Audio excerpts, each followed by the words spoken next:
Hello there, Simon Keeling here, Saturday the 3rd of March. Thanks for watching once again, and as always the sites get free of charge by the adverts you see around, so if you see an advert you like, click on it, go through to it. That generates revenue for us and it shows the advertiser you're interested in what we're doing too. Now, loads of weather around during the next 48 hours or so we're going to take a quick look at that first of all, and then take a look at what happens over the next week or two as we get into the middle part of March. What I'm showing you here is the 7 to 10 day mean of the 500 millibar heights valid from next Saturday through to Tuesday the 13th of March. On the left here we've got the ECMWF, on the right we've got the GFS. Now, ECMWF is showing the jet stream across the Atlantic look, and shows a ridge off the eastern coast of the States with a trough through the British Isles, but a jet stream blowing over the top nonetheless, and that indicates that the conditions across the British Isles are certainly going to be more unsettled than they have been over the last few days. However, compare that to the GFS, that has a stronger ridge look across the British Isles, still keeping high pressure in control through the UK with a trough off the eastern seaboard of the States. Now, out of these two, actually I'm kind of buying into the ECMWF idea a little bit more. They've got low pressure here, look, these low heights out in the Atlantic, which is causing this ridge to build northwards in the Atlantic and then brings that trough down through the British Isles as kind of a compensatory feature. And I kind of lean towards this at the moment. The GFS has not been brilliant over the last few days, so I'm leaning towards the ECMWF of keeping us generally fairly unsettled.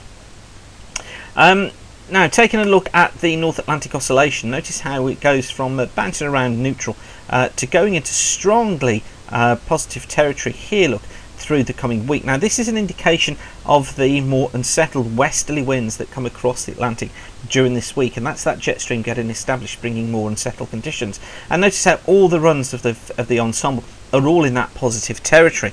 Now, notice how, as we get past around about the 12th or 13th of the month, we're heading down to nearer neutral territory. Now, if this happens, this could be a sign that the winds are weakening across the Atlantic, high pressure building in once again towards the middle part of March, and perhaps mean to look here for things turning a little bit cooler, but very low confidence in that just at this time. So, what I wanted to show you next was this chart, which is the forecast for the next few hours. No, in fact it's not that one, it is where are we? Is it that chart? Yeah, it is. It's this chart. This is the accumulated precipitation from the Herland model from 12 o'clock today. The time's up here in the top right hand corner, and as I knock that on, watch what happens. You'll see the rainfall accumulating there across southern England. Look, overnight tonight, here's the real big batch of rain though coming to Wales and southwest England through the early hours of the morning. Watch what happens. There it goes, spreading its way eastwards through tomorrow, into tomorrow afternoon, and lasting right the way through into tomorrow evening. Now, this is probably about right on the path of the heaviest rain, bringing over 25 millimetres in some places, that's over an inch. More generally across England and Wales around about the 10 millimetre mark, but it is going to be a wetter day than we've seen recently, and certainly will be turning colder as the winds come into the north, and we could find some of that rain turning to sleet and snow even at lower levels during the day tomorrow. So a really wet day. Apologies to those of you who live in Scotland, I know that's not relevant to you, but it's pretty big news down in the south, just simply because of the length of time it's been since we've seen any significant rainfall. Okay, so let's then look ahead and see what happens. Well, this is the chart valid for 6 o'clock this evening. This is from the GFS ensemble, and we'll just take a look at how this progresses. Look, there's the low going through tomorrow. Then into Monday we find a ridge of high pressure building in from the west, but notice that low still hanging around into Monday, still bringing some outbreaks of rain to East Anglia and the southeast, taking its time to clear away. So another cold day across much of England, I think, through Monday. Probably we'll find some outbreaks of rain moving into northern and western Scotland through Tuesday, and then into Wednesday another band of rain passing its way eastwards, bringing some more rain to the south, probably 1 or 2 millimetres, but further north we could be seeing 5 or 6. So pretty cloudy through Tuesday and into Wednesday too, but then the stronger westerly winds picking up as that North Atlantic Oscillation becomes more positive.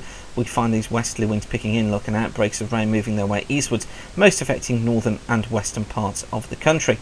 And then through next weekend, so we find a ridge of high pressure is building in again, brings dry conditions into the weekend, or that's at least how the GFS ensemble sees it.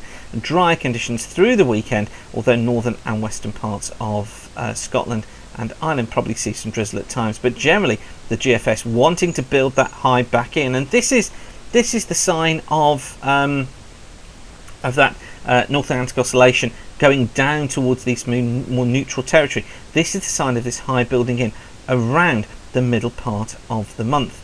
Now, what I want to show you as well is this. This is the comparison from the ECMWF model, so you can stack up and see how the two are differing.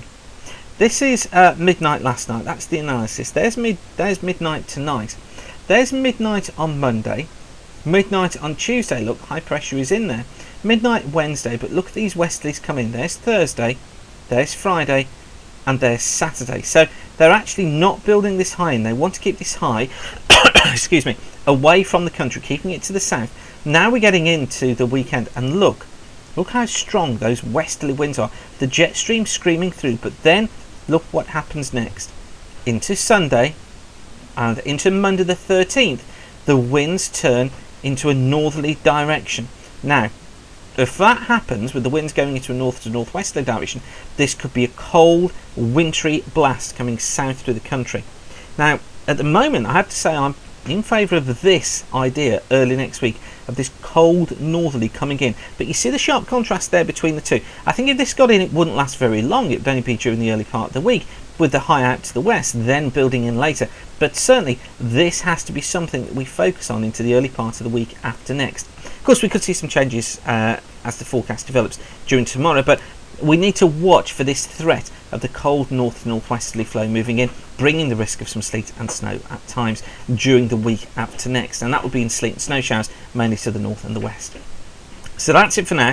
Thanks for watching. I hope that's been useful for you. Keep the sun shining, and don't forget that if you click on an advert around the screen here, it generates revenue for us, shows the sponsor you're interested in what we're doing as well. So thanks for watching, and have a good evening.